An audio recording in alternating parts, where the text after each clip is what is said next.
Dr. Caitlin Houghton. I'm at Keck Medicine of USC, and I'm an upper GI foregut surgeon in the Division of Upper GI and General Surgery. Our practice is very committed to foregut diseases and GERD.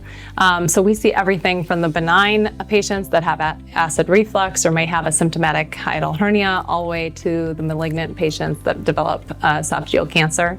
Barrett's patients are difficult because there's not a lot of guidelines for us as far as who we should be surveilling and how often.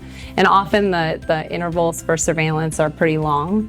We've been doing kind of over surveillance and probably bringing those patients back on a yearly basis just for peace of mind. It's one of those diagnoses that causes a lot of anxiety with our patients. And so when they hear Barrett's, they hear cancer, progression to cancer. And so a lot of what we're doing is trying to screen a lot of our patients and do surveillance diligently so that we don't miss patients that may progress. TissueCypher has really given us the confidence that we can personalize their surveillance track and their treatment track. So for example, in the past, like I said, we were doing surveillance on a yearly basis for almost anyone that had non-dysplastic Barrett's or low-grade dysplasia.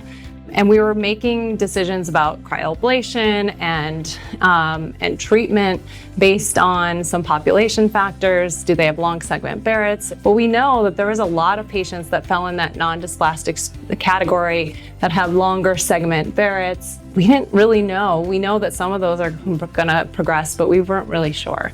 TissueCypher allows us to take our biopsies, which we're gonna do in our algorithm anyway of treatment, and get a personalized risk stratification for those patients. And it's helped us determine who may benefit from a longer surveillance period and who may need treatment like cryoablation or a tighter surveillance.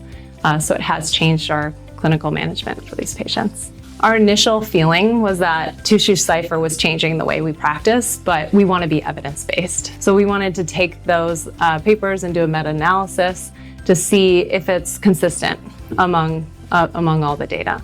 TissueCypher is found to be more accurate in predicting progression than what we had in the past. We have another data point to use in our algorithm. So now we can not just use population-based data to help us, but we can look at the clinical factors from the patient along with their risk of progression.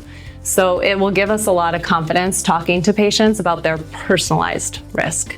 So if someone has short segment Barrett's that's non-dysplastic, the recommendation may have been 3 to 5 years surveillance. But if they come back intermediate or high risk on TissueCypher, we may treat those patients with an ablation. We might be more aggressive because we really want to prevent them from progressing to esophageal cancer. We can use this technology to really help us hone in on the group of patients that are going to need more effort in order to decrease their progression to esophageal cancer. And hopefully, if we can hone in on those patients with the highest risk of progression, we can finally make a dent in the incidence of esophageal cancer.